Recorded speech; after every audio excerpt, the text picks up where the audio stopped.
مومنو، میں تم کو ایسی تجارت بتاؤں جو تمہیں عذاب علیم سے نجات دے؟ وہ یہ کہ اللہ پر اور اس کے رسول صلی اللہ علیہ وآلہ وسلم پر ایمان لاؤ اور اللہ کی راہ میں اپنے مال اور جان سے جہاد کرو۔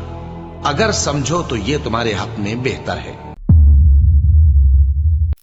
شروع اللہ کا نام لے کر جو بڑا مہربان نہایت رحم والا ہے۔ جو چیز آسمانوں میں ہے اور جو زمین میں ہے سب اللہ کی تسبیح کرتی ہے، اور وہ غالب ہے، حکمت والا ہے۔ مومنو، تم ایسی باتیں کیوں کہا کرتے ہو جو کیا نہیں کرتے؟ اللہ اس بات سے سخت بیزار ہے کہ ایسی بات کہو جو کرو نہیں۔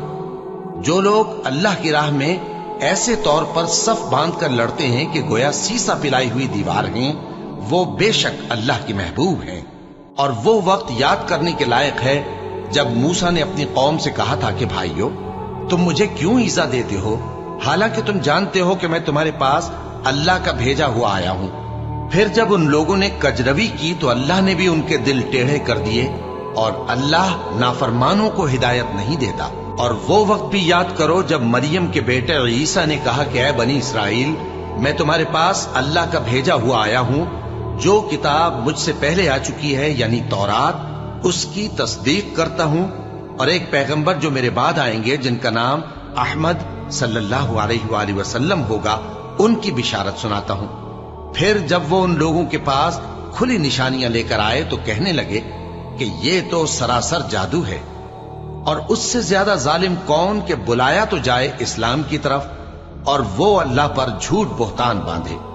اور اللہ ظالم لوگوں کو ہدایت نہیں دیا کرتا۔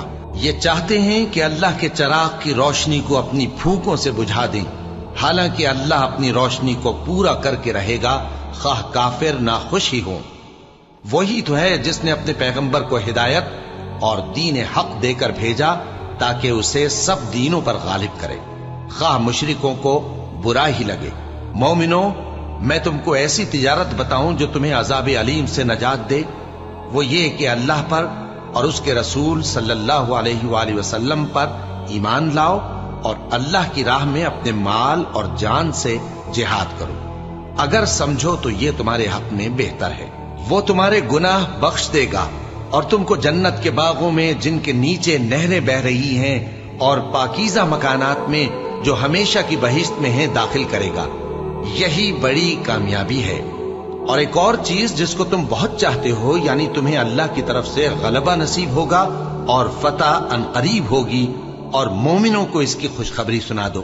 مومنوں، اللہ کے مددگار ہو جاؤ، جیسے عیسیٰ ابن مریم نے حواریوں سے کہا تھا کہ بھلا کون ہے جو اللہ کی طرف بلانے میں میرے مددگار ہوں؟ حواریوں نے کہا کہ ہم اللہ کے مددگار ہیں۔ سو بنی اسرائیل میں سے ایک گروہ تو ایمان لے آیا اور ایک گروہ کافر رہا۔ آخر ہم نے ایمان لانے والوں کو ان کے دشمنوں کے مقابلے میں مدد دی، سو وہ غالب ہو۔